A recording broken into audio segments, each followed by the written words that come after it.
好啦，今日咧就帶大家去一個筷子基區，有20幾年樓齡，由一房一廳改做2房一廳嘅單位。呢一類型嘅戶型咧，好多時候都係房間全部對住晒個客廳，好難去擺傢俬。咁我哋就睇一睇，要點樣嘅設計先可以好好利用成個空間。就住呢個設計，我哋聽一聽啲業主要求先。第一點咧，業主咧希望喺個空間上面可以融入一啲貓嘅生活元素。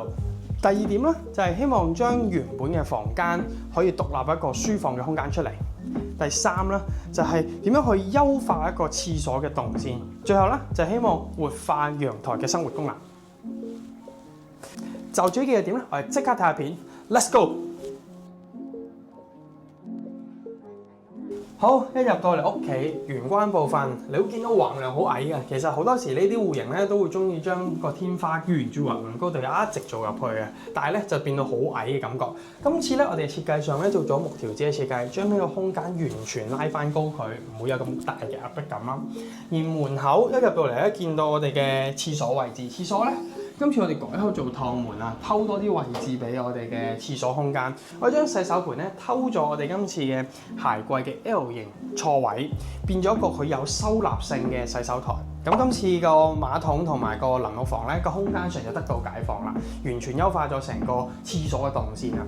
出翻嚟廁所出邊啦，我哋睇到咧我哋今次個鞋櫃啦同餐邊櫃啦做咗個 L 型嘅結合啦。佢提供咗收納嘅同時咧，你睇佢個空間唔係好多，但係實質上咧佢都偷埋咗廁所嘅錯位，做咗個大型嘅儲物間喺度。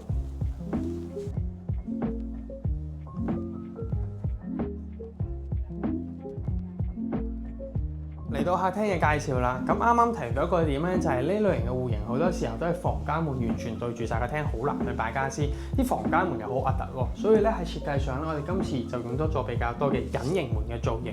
佢看似咧就係一個背景牆咁嘅造型，但係實質上咧佢係啲房間門嘅入口。而同時間咧，我哋將廚房門嘅位置由原本嘅呢個空間啦，我哋改咗去右邊，將佢呢個走廊咧都縮短咗，客廳嘅畫面咧都睇落舒適啲。同一時間咧，今次嘅廚房嘅設計咧，我係以一個人稱嘅角度去做晒成個空間嘅動線設計。所以咧，今次我哋嘅廚房咧就做咗個 U 型嘅動線啦，滿足晒一個人去用嘅生活功能啦。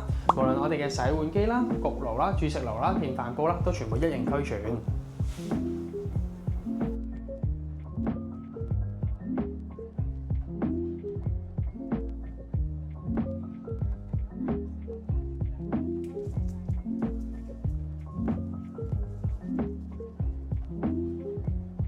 入到嚟客廳，繼續要解釋埋啱啱提到，如果好多房間門要對住客廳點算嘅問題。我哋喺設計上咧，將房門咧融入埋喺電視特色牆嘅用色方面，令到佢嘅視覺畫面咧可以更加一體化啦。而今次喺電視嘅背景牆咧，我哋另外就加埋咗呢個貓空間嘅元素。我哋將平常會用到嘅電視地櫃咧，除咗嚟擺 modern water 之外咧，我哋今次仲做咗我哋貓嘅一啲生活空間啦，佢飲水機啊、睡眠空間。而且貓嘅跳台咧融入埋喺成個電視背景嘅設計上邊，咁沿住呢度咧，我哋就一直行到上去我哋嘅貓天橋嘅位置啦。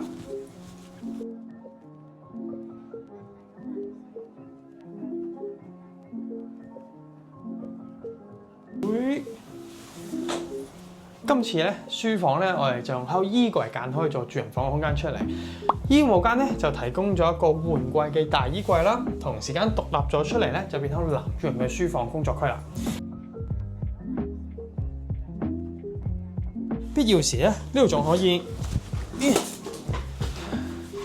兩腳一伸，有個攤頭嘅地方添。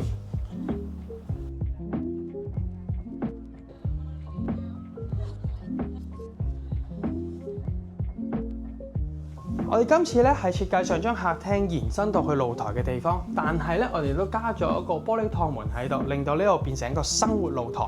我哋將洗機、乾衣、晾曬同貓砂盆呢啲嘅地方咧，都全部融聚晒喺呢個位置。日常嘅生活習慣情況下咧，我哋開窗通風、晾曬都冇問題。但係必要嘅時候咧，都可以閂埋呢個趟門，變成咗個抽濕房。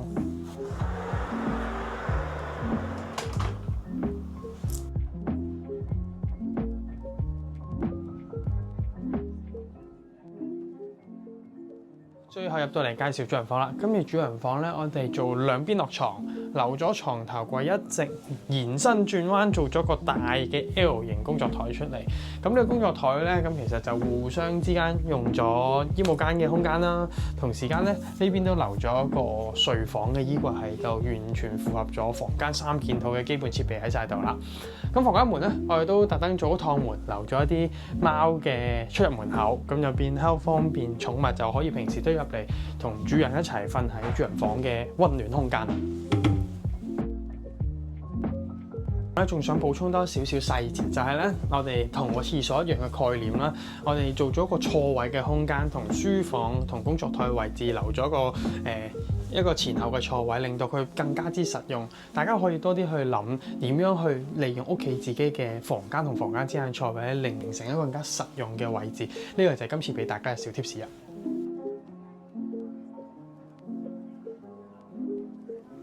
今次嘅介紹就嚟到呢度啦，想睇更加多嘅資訊，不妨上我哋官網瀏覽啦。我哋出事晒，我哋下條片繼續見，拜拜。